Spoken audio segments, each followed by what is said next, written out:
वो 6 दिसंबर 2025 की झकास शनिवार रात थी, जब पूरा देश नए साल की खुशियों में झूम रहा था। वहीं दोनों भाई सौरभ और गौरव लूथरा दूर दिल्ली में मस्त पार्टी के मूड में डूबे हुए थे। तभी गोवा से उन्हें एक मनहूस कॉल आया।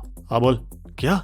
ठीक है, मैं अभी पहली फ्लाइट पकड़ के पहुंच रहा हूँ। दोनों झट से एयरपोर्ट पहुंचे और इंडिगो की सुबह 5:30 बजे वाली फुकेत की फ्लाइट 6E1073 पकड़ ली। जब तक पुलिस टीमें उनके दिल्ली वाले घरों तक पहुंची, दोनों भाई हवा हो चुके थे।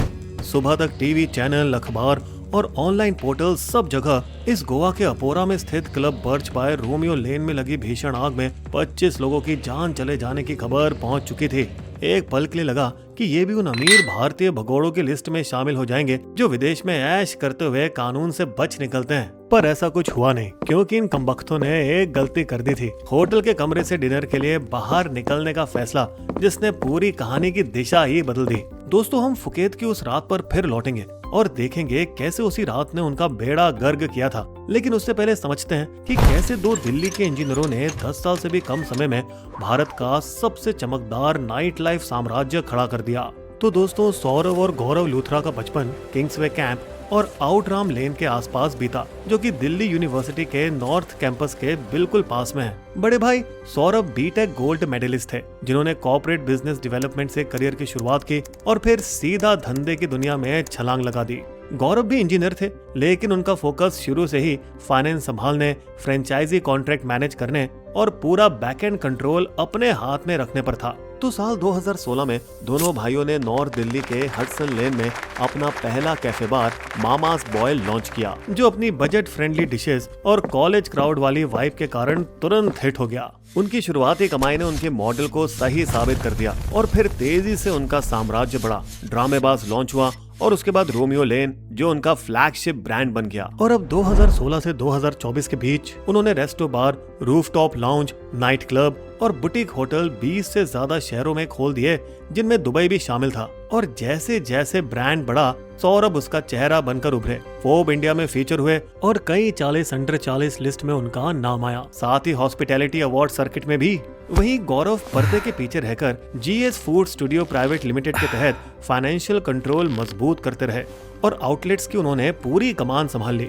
दोनों ने मिलकर सालाना कमाई करीब 200 से 300 करोड़ रुपए तक पहुंचा दी और उनका खुद का नेटवर्थ 150 से 250 करोड़ रुपए के बीच बताया जाने लगा। और हालांकि उनकी इस रफ्तार ने निवेशकों और मीडिया को प्रभावित जरूर किया, लेकिन फ्रेंचाइजियां खुश नहीं थी उनसे, क्योंकि उनके धंधे चलाने के खर्चे और नियमों का दबाव लगातार बढ़ता जा रहा था उन पर। फिर आने वाले समय में गुरु मानव की शिकायतों की बाढ़ ही आ गई। कानूनी नोटिस, साफ सफाई में लापरवाही की खबरें और सिटिंग नियमों के उल्लंघन जैसी कई बातें सामने आने लगी। लेकिन इन नोटिसों ने उनकी रफ्तार पर ब्रेक नहीं लगाया और वे अपील और सफाई देते हुए अपना काम वैसे ही चलाते रहे। फिर आया उनका सबसे बड़ा दांव, जब 2024 में उन्होंने गोवा में Birch by Romeo Lane launch किया। उन्होंने इसे भारत का पहला आइलैंड क्लब बताकर नॉर्थ गोवा के और पूरा गांव में बर्च को भारी प्रचार और इन्फ्लुएंसर मार्केटिंग के साथ लॉन्च किया। काश इन्हें पता होता कि क्लब में लगी आग ही उनके सारे राज दुनिया के सामने खोल देगी।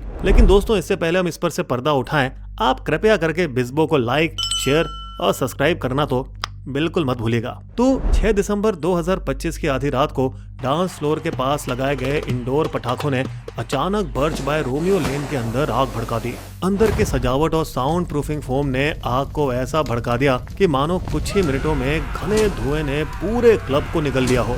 निकलने का रास्ता जाम हो गया था और सारी भीड़ बेसमेंट और किचन की तरफ भागने लगी। और दुख की बात तो ये दोस्तों कि ज्यादातर लोग की मौत आग से नहीं बल्कि दम घुटने की वजह से हुई। वैसे ऐसी आग वाली स्थिति में खुद को कैसे बचाया जाता है, इस पर बिस्बो की इस खास स्टोरी को जरूर देखें। तो आग लगते ही गोवा पुलिस और जिला प्रशासन ने बिना वक्त गवाए जांच का पहिया तेजी से घुमा दिया और 7 दिसंबर को FIR दर्ज हुई, जिसमें शुरुआती लापरवाही के आधार पर मालिकों और मैनेजरों के नाम शामिल कर दिए गए। साथ ही मामला संदिग्ध लापरवाही से सीधे आपराधिक फरारी की दिशा में भी बढ़ा दिया गया। गोवा पुलिस ने लुकआउट सर्कुलर जारी कर दिया और विदेश मंत्रालय ने दोनों भाइयों के पासपोर्ट सस्पेंड करने की प्रक्रिया शुरू कर दी। लेकिन दोस्तों, असली शिकंजा तो तब कसा गया जब इंटरपोल के ब्लू कॉर्नर नोटिस के जरिए थाई इमिग्रेशन ने उनकी पहचान कर ली। और चुपचाप उन्हें निगरानी में रख दिया गया। वहीं नाइट क्लब की तकनीकी और नियामकीय जांच में भी कई गंभीर खामियां सामने आई, जैसे फायर डिपार्टमेंट की वैध एनओसी ही नहीं थी या फायर एक्सटिंग्विशर और अलार्म सिस्टम काम ही नहीं कर रहे थे।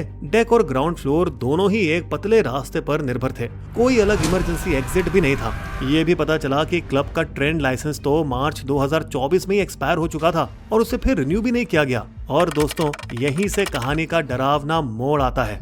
बाद में ये खुलासा हुआ कि बर्च एक नमक के मैदान यानी इको सेंसिटिव जोन पर बनाया गया था, जहां कानूनन निर्माण पर कड़ी पाबंदी थी। बता दें, दिसंबर 2023 में ही कुछ सतर्क स्थानीय लोगों ने इस अवैध निर्माण का आरोप लगाते हुए प्रशासन को लिखित शिकायत भेजी थी और कुछ महीनों बाद अप्रैल 2024 में अपोरा नागवा पंचायत ने प्रॉपर्टी को तोड़वाने का नोटिस भी जारी किया था। लेकिन जैसा आम तौर पर होता है, ज्यादातर मामलों की तरह मालिक ने अपील कर दी और डायरेक्टर ऑफ पंचायत ने 1.5 साल के लिए इसे तोड़ने पर रोक लगा दी। बाद में Goa coastal zone management authority को भी इसी संपत्ति पर 2 शिकायतें मिली, लेकिन वहां से भी कोई कार्रवाई नहीं हुई। दोस्तों, दरअसल 4 नवंबर 2025 को आग लगने से ठीक 1 महीने पहले सीनियर एडवोकेट अरुण ब्रास डीसा ने गोवा प्रशासन को कानूनी नोटिस भेजा। देखो, अगर ये क्लब चलता रहा तो किसी भी समय बड़ा हादसा और भारी जनहानि हो सकती है।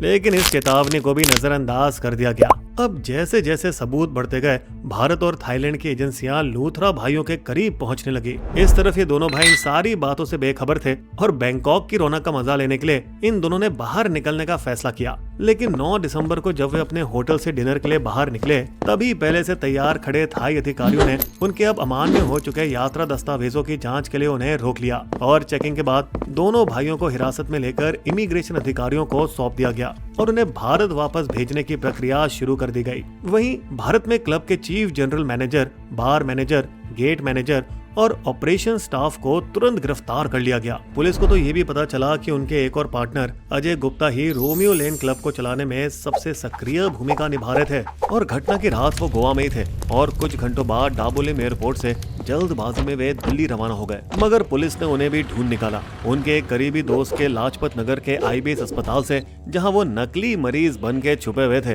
दोस्तों, जांच में सामने आया है कि गुप्ता ने अपनी पहचान का इस्तेमाल कर 3 अलग अलग मौकों पर पुलिस और क्राइम ब्रांच के केस चुपचाप रफा दफा करवा दिए थे। प्रशासन ने फिर बर्च बाय रोमियो लेन को सील करवा दिया, अवैध निर्माण तोड़े और गोवा में रोमियो लेन की अन्य संपत्तियों की जांच के आदेश भी दे दिए। जांच गहराई तो गोवा पुलिस को पता चला कि लूथरा भाई 40 से ज्यादा कंपनियों से जुड़े थे, जिनका रजिस्ट्रेशन एक सामान पते पर था।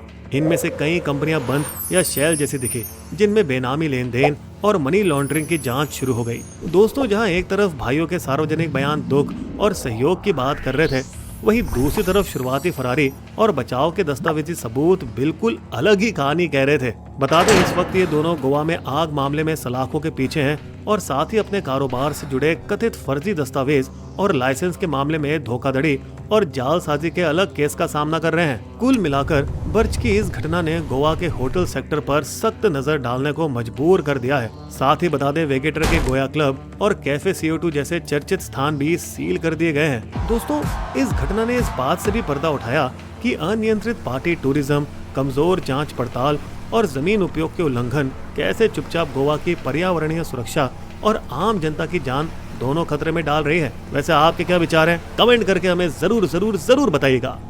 बिस्बो की शायरी।